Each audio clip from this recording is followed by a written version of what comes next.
मोहतरम नाजरीन, आप देख रहे हैं सरपरस्त न्यूज़ लाइव। मैं हूं महबूब रजा सिद्दीकी।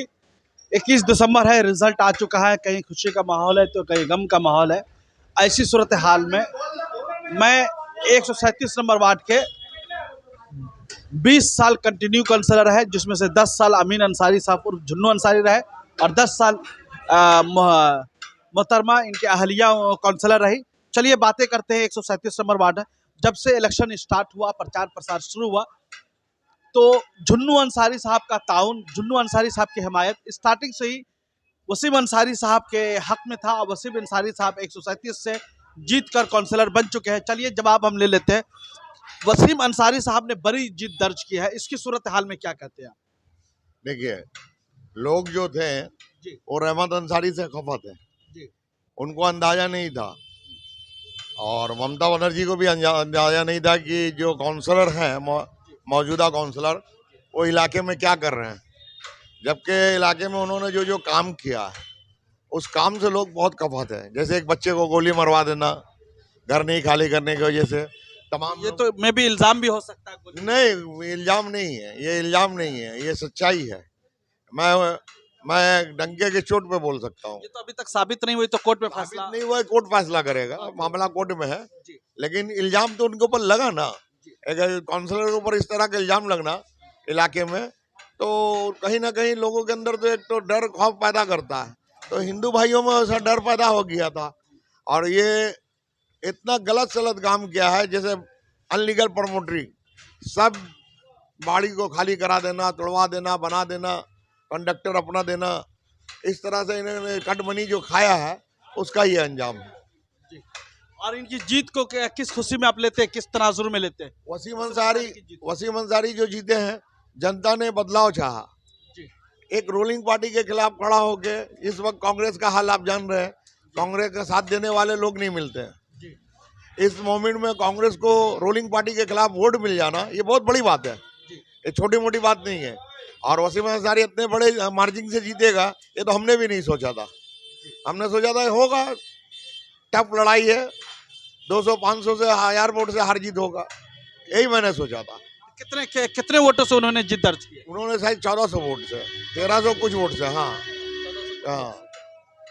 1300 कुछ वोट से।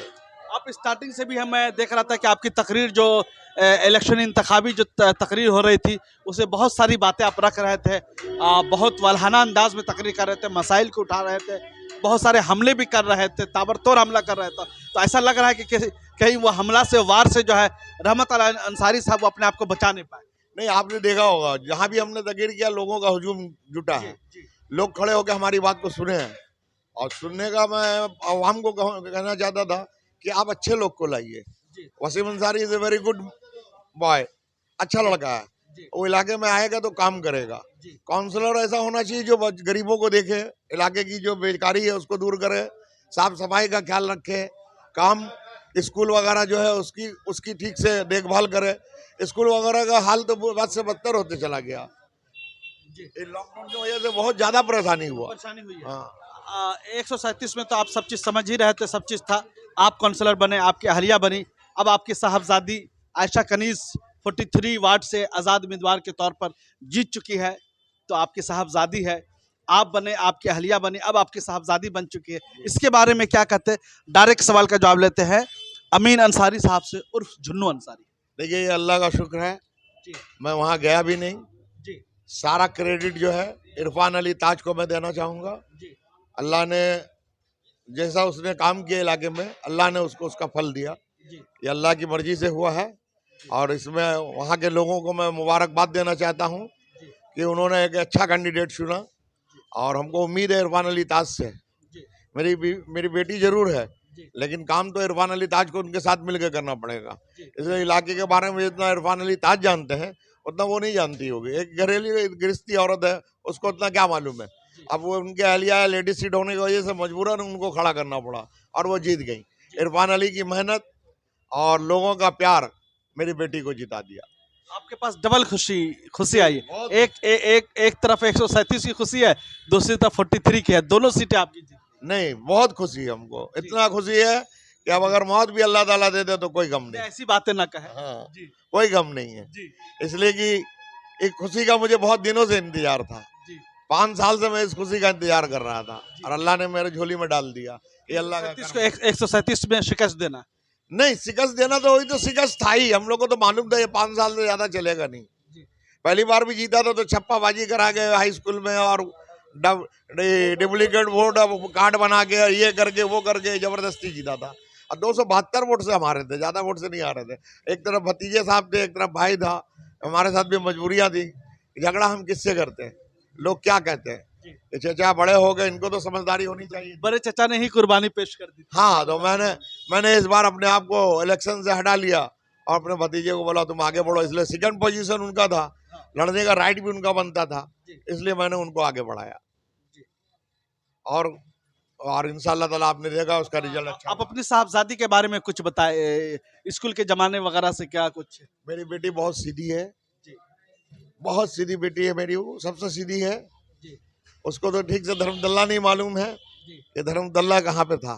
तो हम लोग ले जाते थे जब छोटी थी तो वो रोती थी कि हमको घर वापस जाना है।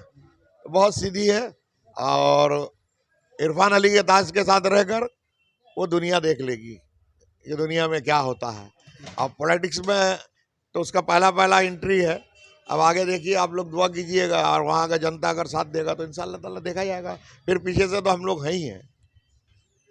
137 के अवाम को क्या मैसेज, क्या पैगाम देना चाहते हैं आज के दिन? मैं वसीम अंसारी से यही कहूँगा कि जिस तरह आपको अवाम ने आपका साथ दिया है, आपने जो वादा किया है अवाम के साथ, उस पर पूरा खरा उतरना होगा आपको। नहीं तो यही जनता है, चेयर ये म्यूजिकल चेयर है, किसी के बाप का प्रॉपर्टी नहीं है कि हम परमानेंट बने रहेंगे। जनता आपको सर पर बैठाना जानती है, जनता सर से उठाना भी जानती है। इसलिए आपने जो वादे किए हैं लोगों से, गरीब लोगों से, बेकार नौजवानों से, हमको पूरा उम्मीद है वसीम पर कि उस पर खरा उतरेंगे। आखिरी सवाल लेते हैं। आप काउंसलर रहे, खुद अहलिया रही, 20 साल तक कंटिन्यू आपने काम किया एज ए काउंसलर रहने के बावजूद। तो आप अपनी साहबजादी आयशा कनीज को, जो 3 नंबर वार्ड से आज़ाद उम्मीदवार के तौर पे लड़ी, उनको क्या नसीहत देना चाहते हैं सरप्लस न्यूज़ चैनल के माध्यम से? ईमानदारी सबसे बड़ी चीज़। आजकल लोग काउंसलर बनते हैं तो प्रमोटर ज़्यादा बन जाते हैं, तो मैं उससे कहूँगा कि ईमानदारी से अपने वार्ड को चलाना और ईमान का दामन मत छोड़ना और ऐसा काम करके दिखाना कि लोग जिंदगी में भी याद रखें और मरने के बाद भी आपको याद रखें। मैं यही नसीहत दूंगा उनको। बहुत बहुत शुक्रिया वसीम अमीन अंसारी साहब, जुन्नू अंसारी साहब ने बहुत सारे सवालात का जवाब दिया। हमने बेबाकी के साथ आपके सवालात भी पूछा, आपने बेबाकी के साथ जवाब भी दिया। आप देखते रहिए surplus news live. Cameraman Pappu Azad के साथ